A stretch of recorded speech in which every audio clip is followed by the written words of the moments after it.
key word about this Brexit affair is uncertainty.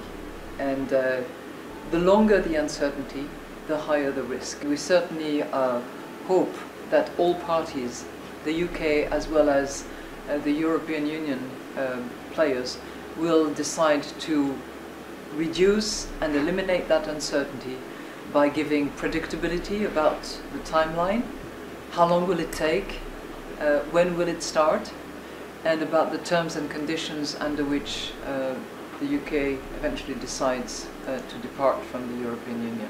Occasionally, we may have to play the bad cop, but I think that that bad cop must be mindful of the social safety net, of all categories of people in society, must be paying attention to employment and unemployment, to inclusive finance as opposed to any finance at any price.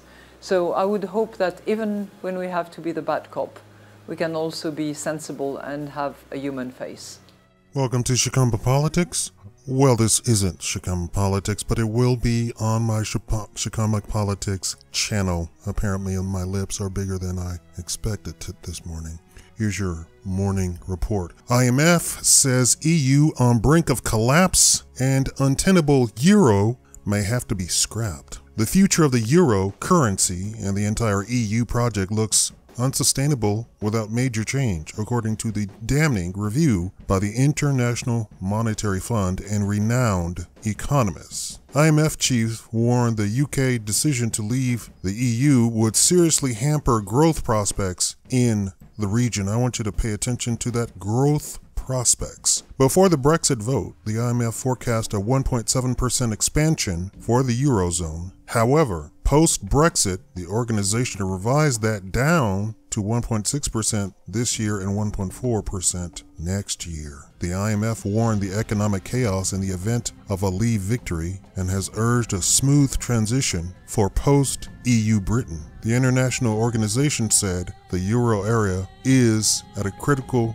juncture, muddling through its increasingly untenable. Unless collective problems are solved, the euro area is likely to suffer repeated bouts of economic and political instability, leading to crisis of confidence and economic setbacks. Now, it is my understanding that the IMF and the EU go hand in hand, but apparently the IMF is closing ranks and saying, we're bankers, we don't care about your silly little EU. The EU, for all intents and purposes, has been subsidized the entire life, and even before it even got started.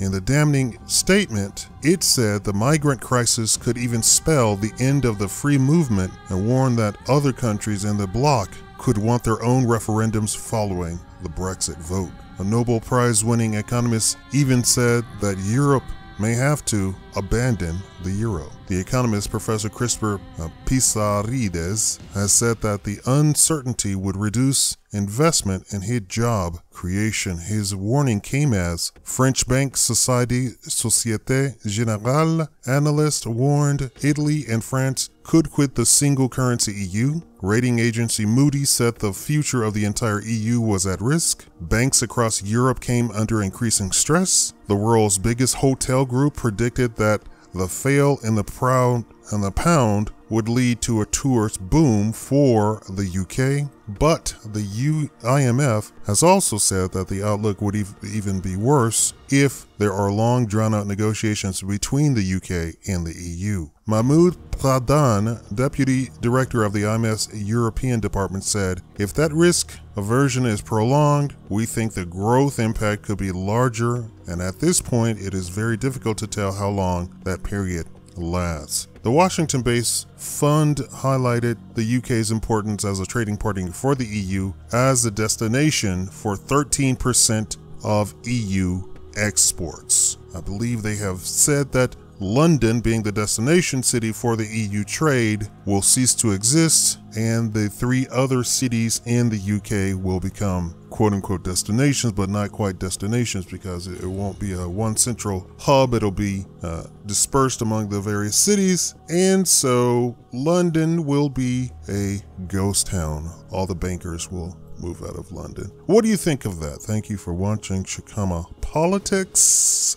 Please check out my Shikama Politics channel. If I see more traffic there, I will start moving these over there so that all the people who delight in only listening to politics can get their fill there. Thank you for watching.